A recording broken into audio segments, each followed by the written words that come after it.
Alright, back a little bit later, after the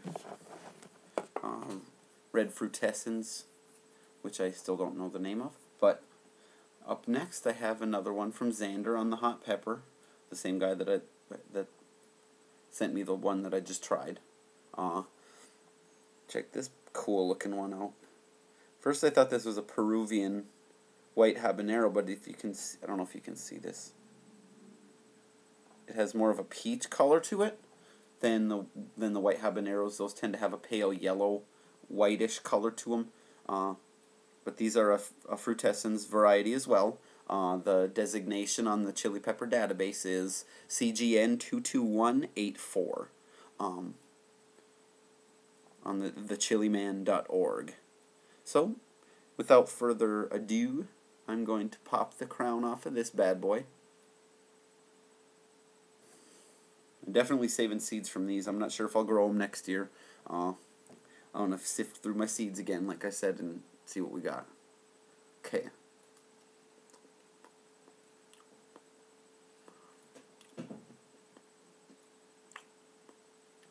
Tastes like some kind of apple.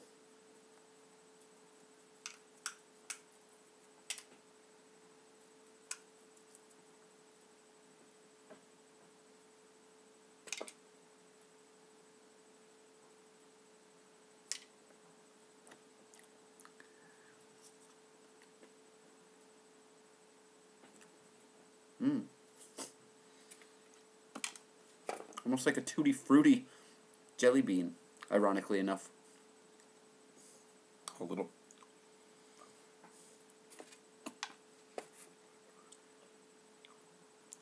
Okay.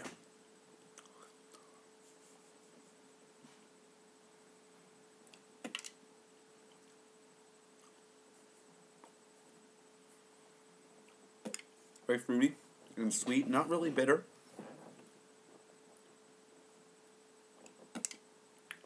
Not really tart either. Well, some fumes went up my right nostril and it's kind of itching.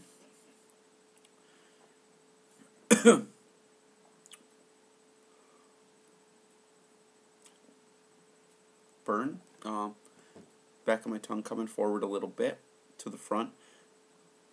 Not much happening in the throat. There's a little bit of crackling happening there. A few embers stirring about.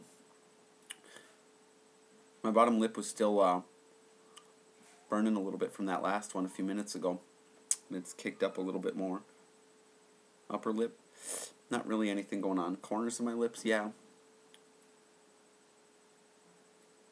Behind my lips here on my gums, I can feel a little bit.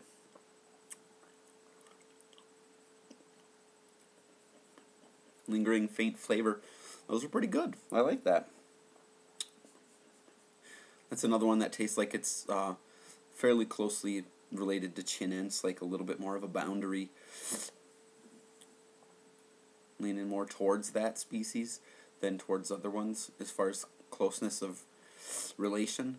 I got an ají crystal, which I've never tried yet, that might be doing today, which looks pretty closely related to the annuums. And that's a bacatum, so there's even within a species, there's, you can see parallels with other species as far as closeness of relation goes. Some of them look so different than other ones that like their genetics are more firmly cemented in that differentiation, but some are a little more closely related, like maybe they had a closer ancestry with one of the ones in the other species. Anyway, that's just my observation. Yeah, flavor's still sticking around. Tongue burn has kicked up to a little bit more of the sunburn type level. It's a nice even heat. My lips are both going at a nice low burn, a little roasting. Upper lip definitely a little more going on there now as well. Right side of my mouth has a little bit more of a burn because I put the pepper off to the side up inside my cheek, my gum line up here, because I thought I was going to sneeze and I didn't want to sneeze pepper chunks all over and ruin my video. But I ended up not sneezing anyway, so all is well. But other than that difference in burn a little bit there, it's pretty even throughout my whole mouth, actually. Got a nice warmth happening down in here, just below the threshold of what I would consider a heartburn-like sensation. My son's having fun. Yeah, lips are both going at a good level here now. It was this one at first, partially because of the leftover from the last one, but now they're both at about the same level now. It's not really all that hot, so cool. Definitely I would grow these. I'd highly recommend these. Very sweet, fruity flavor. Not like other Frutescens I've had. And like I said, it's closer to chin ends. Really juicy flesh. Skin very thin, so it was another one that was really easy to eat. I'd recommend that for texture and for flavor as well. Burn, definitely a good, good low level heat. Not the mildest I've ever had, but definitely not the hottest either.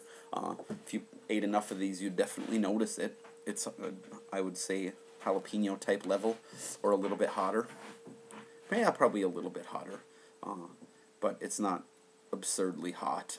It's nothing that you're going to freak out from. Definitely not a super hot or anything close to it. So, one I felt comfortable from the outset of eating the entire pod. I wasn't hesitant on that one. Usually you can tell. To me, I was observing this with my wife last night, with the super hots. You can tell usually by looking at them that they're going to be mean. Any ones that are the Moruga, the Scorpions, the Seven Pots, the Nagas, they all look intimidating. Either the skin is bumpy or the shape is just menacing looking, or the color. So yeah, this one, not that bad. So this is the designation CGN22184. Had a few seeds out of it, probably 20, 25 maybe. That's pretty good seed count for such a tiny pod. They were easy to get out though. Some peppers, they really adhere to that placental tissue, and it's tough to get them out. But yeah, CGN22184. That's a pretty good pepper. It's Capsicum frutescens, which is the Tabasco species. For anybody who's not privy to the designations of different types of peppers, I always try to bring that knowledge to anybody who's watching. So yeah, related to Tabascos. Flavor-wise, they were a little more like the habanero family, capsicum chinense, but in any case, genetically they're classified as frutescens, so those tend to be the smaller bird-type peppers usually. Tend to be softer flesh, thin-skinned, and yeah. So, thanks for watching. Maybe I'll be back with another one a little bit later. See you later.